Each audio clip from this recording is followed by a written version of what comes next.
রাধে রাধে রাধে রাধে কৃষ্ণা বাকে বিহারীর আরও একটা ব্লগ ভিডিওতে সকল ভক্তদের জানাই অনেক অনেক স্বাগত। আজকে হচ্ছে গিয়ে নিত্যানন্দ ত্রয়োদশী।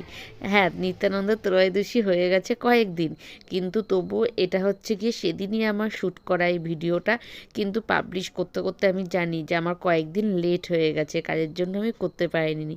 তবে আমি নিত্যানন্দ ত্রয়োদশীর দিন গোপাল সোনাদের কীভাবে সেবা পুজো করলাম সবটাই তোমাদের সঙ্গে শেয়ার করব। আর সেদিনকে আমি কোথায় গিয়েছিলাম সেটাও তোমরা দেখতে পারবে। তবে পুরো ভিডিওটা কিন্তু তার জন্য দেখতে হবে, প্লিজ দেখো, স্কিপ করে দেখো না।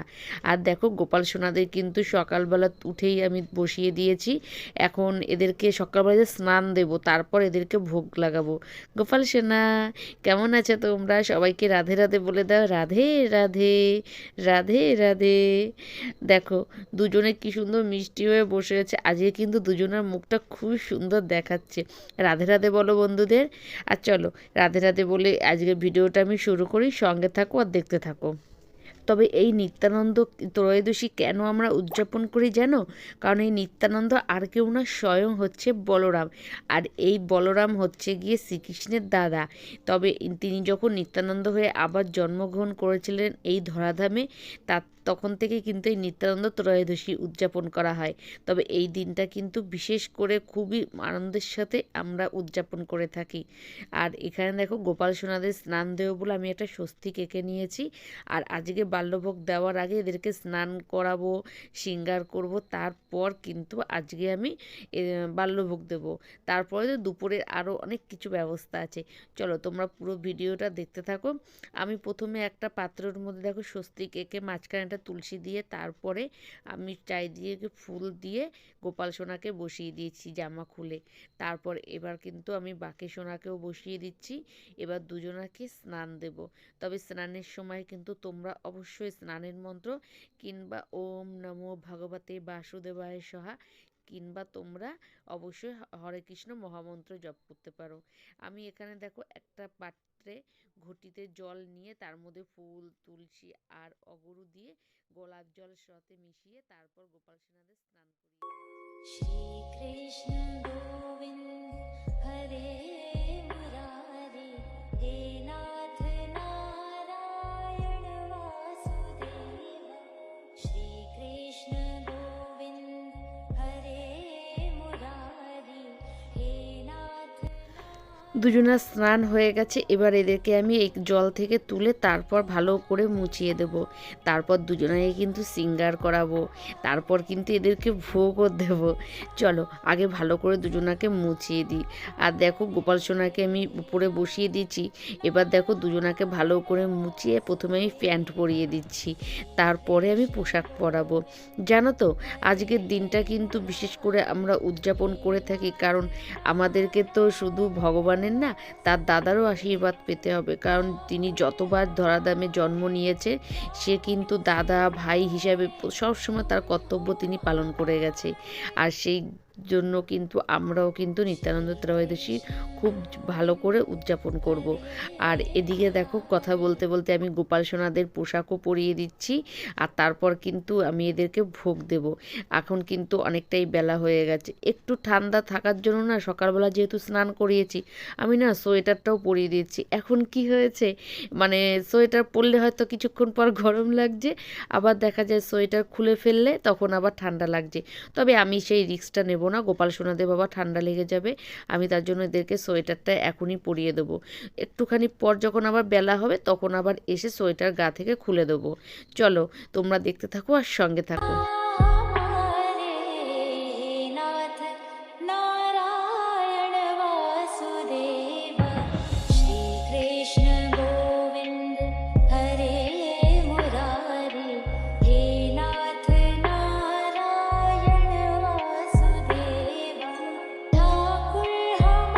এই যে ছোট রঙের কোটোটা দেখতে পাচ্ছ, এটা হচ্ছে শ্রীকৃষ্ণ কেশর চন্দন টিকা।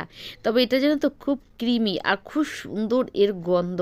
এটা আমি বৃন্দাবন থেকে এনেছি 30 টাকা দিয়ে।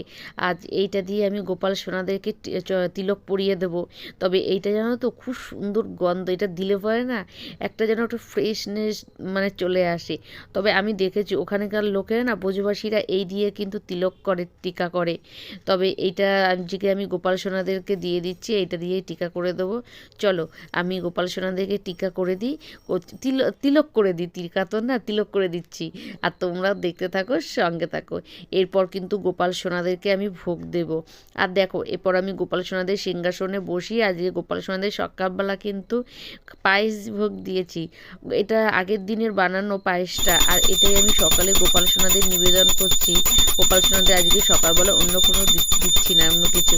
তবে পায়েস দেখে কিন্তু গোপাল সোনারা খুব সুন্দর খুশি খুশি হয়ে গেছে। আর দেখো কত সুন্দর দেখাচ্ছে। ভোগ নিবেদন করা হয়ে গেলে তারপর কিন্তু গোপাল সোনাদের উদ্দেশ্যে আমি একটু ধূপদীপ দেখিয়ে আরতি করে নিয়েছি। আর ফুল যেটুকু পেরেছি, শীতের দিন তো এখন তো গাছে তেমন ফুল ফোটে না, সেটুকুই আমি চরণে দেওয়ার চেষ্টা করেছি। আর তোমরাও দর্শন করো, গোপাল সোনার ভোগ দর্শন করো। আর এই যে পায়েস সকালবেলা, এটাই গোপাল সোনারা এবার সেবা করবে, তোমরাও দর্শন করে নাও। গোপাল সোনায় তোমরা এবার পায়েস গ্রহণ করো। কিছুক্ষণ পর এসে আমি তোমাদের হাত মুখ ধুইয়ে দেবো। তারপরে পর্দা টেনে দিলাম। এরপর কিন্তু আমি সোজা চলে যাব দুপুরের ভোগের দিকে, কারণ গোপাল সোনাদেরকে তো স্নান করিয়ে বসিয়ে দিয়েছি। আর এখন দেখো গোপাল সোনাদের হাত মুখ ধুয়ে এখানে আমি দুপুরের ভোগের ব্যবস্থা করছি।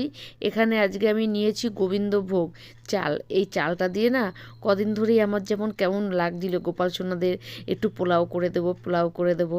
তবে আমি গোপাল সোনাদের সবসময় বলি যে তোমাদের যখন যেটা সেবা নিতে ইচ্ছা করবে, আমি যেন সেই জিনিসটা মনে সাড়া পাই। আর জানো তো তখনই আমি করে দেওয়ার চেষ্টা করি। আমি তখনই মনে হয় কি গোপাল সোনাদের মনে হয় আজকে মনে হয় এটা খেতে ইচ্ছা করছে, আমার জানো তো সেরকম ফিল হয়। আর দেখো চালগুলো ভালো করে পরিষ্কার করে ধুয়ে আমি এখানে দিয়ে দিয়েছি সাদা তেল। আর তার মধ্যে দিয়ে কিন্তু গোটা গরম মশলা ফোড়নে দিয়ে দিয়েছি। একটুখানি ভাজা ভাজা হয়ে গেলে না এর মধ্যে আমি চালটা দিয়ে দেবো। আর চালের মধ্যে সামান্য একটু হলুদ দিয়ে দিয়েছি। তারপরে দেখো এখন তেলের উপর দিয়ে দিয়ে না ভালো করে নেড়ে চেড়ে নেব। আর এই জানো তো নেড়ে চেড়ে নেওয়াটা কিন্তু খুব দরকার, না হলে পোলাওটা ঠিক ঝরঝরে হবে না। আর যদি এই কাজটা না করা হয় দেখা যাবে পোলাওটা দলা পাকিয়ে গেছে। দেখো নাড়তে নাড়তে কতটা কিন্তু ড্রাই হয়ে গেছে। এই অবস্থায় কিন্তু আমি যেই বাটিটা মেপে চাল নিয়েছিলাম ঠিক সেই বাটির ডবল আমি জল দিয়ে দেবো। এখানে আমি কিন্তু পুরো এক বাটি ভর্তি ভর্তি কিন্তু চাল নিইনি, তার জন্য আমি ফুল এক বাটি জল দিয়ে আর হাফ বাটি জল দিয়েছি। আর ব্যাস ভালো করে নেড়ে চেড়ে পরিমাণ মতো নুন দিয়ে আমি এবার ঢেকে দিলাম। আর এদিকে দেখো গোপাল সোনাদের এখন আবার অন্য ড্রেস পরাচ্ছি। দেখছি আজকে শীতটা একটু আছে, তার জন্য না আবার ড্রেস পরাচ্ছি। এখানে আমি যেহেতু সকালবেলা ফুল প্যান্ট পরিয়েছিলাম মানে সুতির, এখন আমি দেখো এরপর তো ধরো বিকেল হয়েই যাবে, তার জন্য আবার ড্রেস খুলে আমি অন্য ড্রেস সিঙ্গার করছি। যেহেতু আজকে নিত্যানন্দ ত্রয়োদশী বলেছি, আজকের দিনটা কিন্তু আমি একটু অন্যভাবে উদযাপন করব। তার জন্য আবার দেখো ড্রেসের নিচে আমি উলের প্যান্ট পরিয়ে দিলাম। তারপর গোপাল সোনাদের কিন্তু এখন দুপুরে সিঙ্গার হবে, তারপর কিন্তু এদেরকে ভোগ নিবেদন করব। আর দেখো গোপাল সোনাকে কত সুন্দর দেখাচ্ছে। আগে আমি বড় সোনাকে রেডি করে তারপর আমি ছোট সোনাকে রেডি করে দেবো। তবে আজকে কিন্তু বড় সোনাকে আমি পাগড়ি বেঁধে দিচ্ছি। আমি পাগড়ি কোনোদিনও বাঁধিনি, তবে চেষ্টা করছি, কারণ পাগড়ি না গোপাল সোনাদের খুব খুব পছন্দ। ছোটোবেলায় কিন্তু এরা খুব পাগড়ি বেঁধে গরু চড়াতো, তার জন্য আমি ভাবলাম কি তাহলে আজকে গোপাল সোনাদের উদ্দেশ্যে আমি পাগড়ি বেঁধে দিই। তবে জানি না যে কেমন হবে, তবে গোপাল সোনাদের যেমন ইচ্ছে তেমনই হবে, আমি শুধু এটুকুই জানি।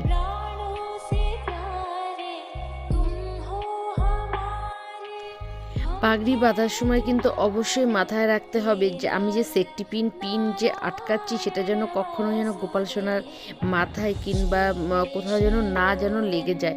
এটা কিন্তু অবশ্যই কিন্তু তোমরা কিন্তু খেয়াল রাখবে। আর দেখো আমার গোপাল সোনা, আমার গিরিধারী, আমার বাঁকে বিহারি একদম রেডি। এবার কিন্তু ছোট সোনার পালা। তারপরে দেখো গোপাল সোনাকে এই গিরিধারীকে আমি সিংহাসনে বসিয়ে এবার কিন্তু আমার গোপাল সোনাকে রেডি করছি। একটু দেরি হচ্ছে জানি, কারণ আমার তো দুটো সোনা, এবার দুটো সোনাকে রেডি করতে তো জানোই তো কত সময় লাগবে। আমরা এক সোনাকে নিয়েই সারাদিন পারি না, তবে দুটো সোনা থাকলে তার কি অবস্থা হয়। তবে আমি জানি যে এরা এতটাই ভালো আর এতটাই সুন্দর, এদেরকে একবার যদি ভালোবাসা হয় না, তবে দেখবে অন্য কোথাও আর মন লাগে না, তখন সেই মন হয়ে যায় কিন্তু অন্যরকম। না থাকে তাতে কোনো চিন্তা, না থাকে কোনো ডিপ্রেশন, শুধু প্রেম আর ভক্তি। এবার আমি যত্ন করে গোপাল সোনাদের জন্য বানিয়েছি পোলাও, আর এই পোলাওটা আমি নিবেদন করব। দেখো একটু নিচে পড়েও গেছে, তবে জানো তো আজকে শুধু মিষ্টি মিষ্টি পোলাও গোপাল সোনারা সেবা করবে, এর সাথে কিন্তু আমি অন্য কিচ্ছু বানাতে পারিনি। তবে গরম গরম আছে বলে না আমি একটু আগেই বেড়ে নিলাম, এরপরে গোপাল সোনাদের একটু ঠান্ডা হয়ে গেলেই আমি নিবেদন করে নেবো। আর একটু জায়গাটাও আমি পরিষ্কার করে নিচ্ছি তার সাথে। এরপর ভোগের ওপর দিয়ে দিলাম তুলসী পাতা, আর দিয়ে দিলাম গ্লাসেও তুলসী পাতা। এবার আমি জল দিয়ে দিচ্ছি, কারণ ভোগ নিবেদন করার সময় কিন্তু গ্লাসের জল দেওয়া অবশ্যই দরকার। আর যেহেতু নিত্যানন্দ ত্রয়োদশী, আমার না ভয়েস দিতে গিয়েও হাসি পাচ্ছে যে নিত্যানন্দ ত্রয়োদশী কবে পার হয়ে গেছে, আর আমি এখন ভিডিওটা পাবলিশ করছি। জানি না তোমরা কিভাবে রিয়াক্ট করবে, তবে ছিল করা। আমি যে অন্য কোনো নাম দিয়ে দেবো আমি সেটাও করিনি, আমি যেই উদ্দেশ্যে করেছি সেটারই নাম দিয়ে আমি ভিডিওটা পাবলিশ করব। তারপর গোপাল সোনাদের একটু আরতি করে নিচ্ছি। আর দেখো কত সুন্দর লাগছে আমাদের দুই সোনাকে আজকে। আজকে কিন্তু দুই সোনার সত্যি চেহারার জানো তো রঙই যেন পাল্টে গেছে দুই সোনাকে দেখে। আর তারপর একটু ধূপ দেখিয়ে দিচ্ছি। এবার আমি ভোগ নিবেদন করব। ভোগ নিবেদন করার পরে কিছুক্ষণ টাইম এদেরকে রেখে দেবো, এরা গ্রহণ করবে একা একা। তারপর পদ্মা টেনে দেবো, তারপর আবার কিছুক্ষণ টাইম পর আমি চলে আসবো।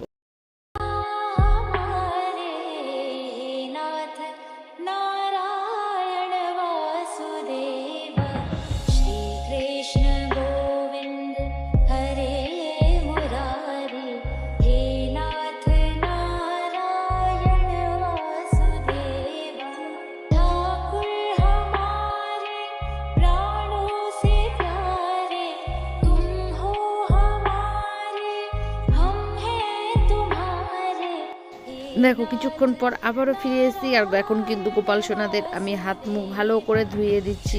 গোপাল সোনা যেহেতু আজকে অন্নভোগ হয়েছে, আজকে আমি এটা পুষ্পান্ন করেছি একদম মিষ্টি মিষ্টি, তার জন্য না এর সাথে আমি কোনো আর তরকারি দিইনি।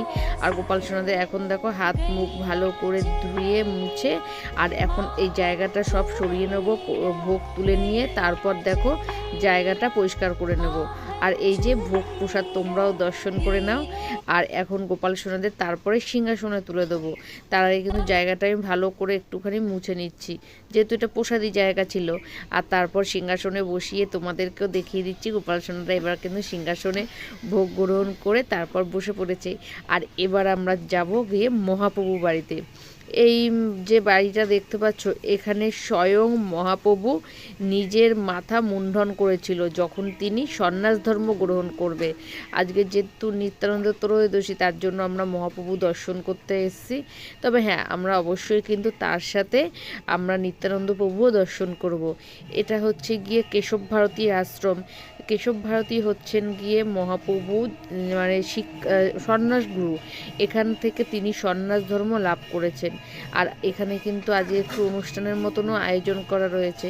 চলো আমরা ভিতরে প্রবেশ করি, তবে তোমাদের সাথে থাকো তোমরা, আমি কিন্তু সবটাই তোমাদের দেখাবো যে কোন গাছের নিচে মহাপ্রভু নিজের মাথা মুন্ডন করেছিলেন, তার সঙ্গে আরও গদাধর শিবাস কে কে ছিলেন, আমি কিন্তু সবটাই দেখানোর চেষ্টা করব। আর দেখো এখানে কিন্তু কীর্তনও চলছে।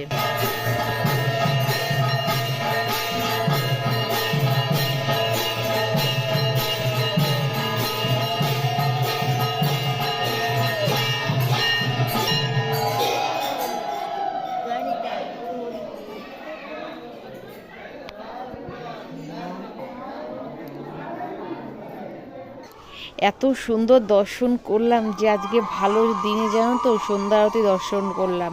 মহাপ্রভুর বাড়িতে।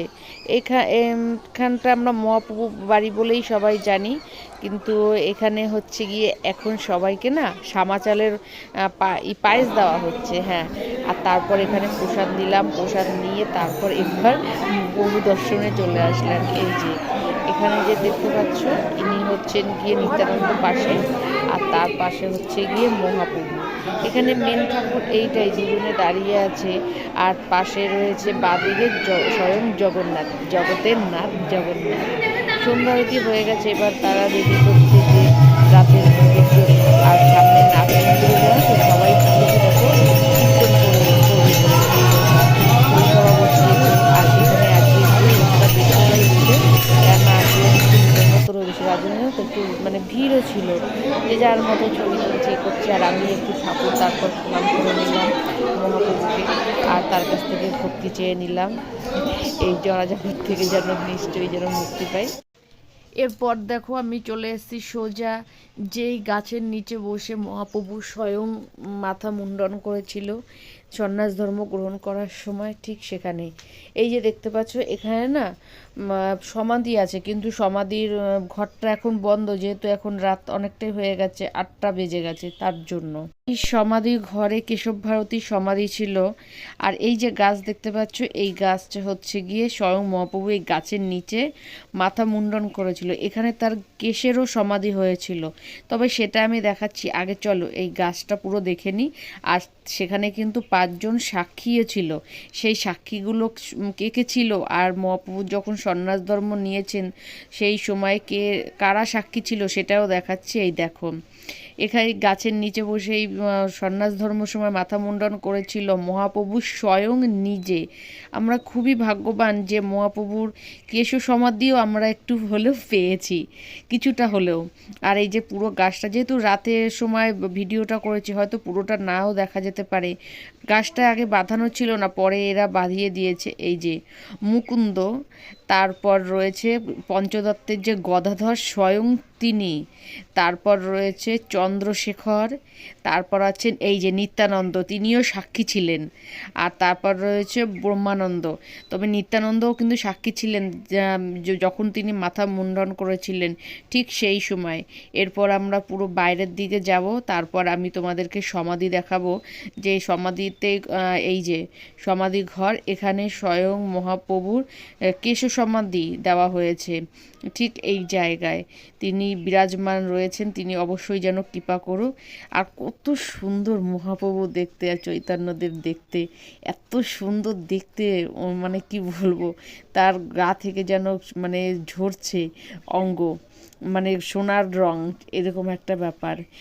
তারপর এই দেখো এখানে লেখা রয়েছে শ্রীমান মহাপ্রভুর কেশর সমাধি, দাস গদাধর প্রভুর পূর্ণ সমাধি। মানে এখানে যে দাস ছিলেন গদাধর তার নাম ছিল, আর মহাপ্রভুর কেশ সমাধি হয়েছে। মহাপ্রভু বাড়ি পুরো দর্শন করে পরিক্রমা করে এখন বাড়ি চলে এসেছি। আর এখন কিন্তু সন্ধেবেলার আরতি হচ্ছে, তার সাথে ভোগও দিয়ে দিয়েছি। আর এর সাথে কিন্তু আজকের ব্লগটা আমি শেষ করে দিচ্ছি। আশা করব আজকের ব্লগটা তোমাদের ভালো লাগবে। ভালো লাগলে অবশ্যই চ্যানেলটাকে লাইক, শেয়ার আর সাবস্ক্রাইব করবে। সাবস্ক্রাইব করার পর কিন্তু বেল বাটনটা অবশ্যই প্রেস করবে, এতে নতুন কোনো ভিডিওর নোটিফিকেশন সবার আগে তোমাদের কাছে চলে যাবে। আবার দেখা হবে নেক্সট ব্লগে, ততক্ষণের জন্য রাধে রাধে।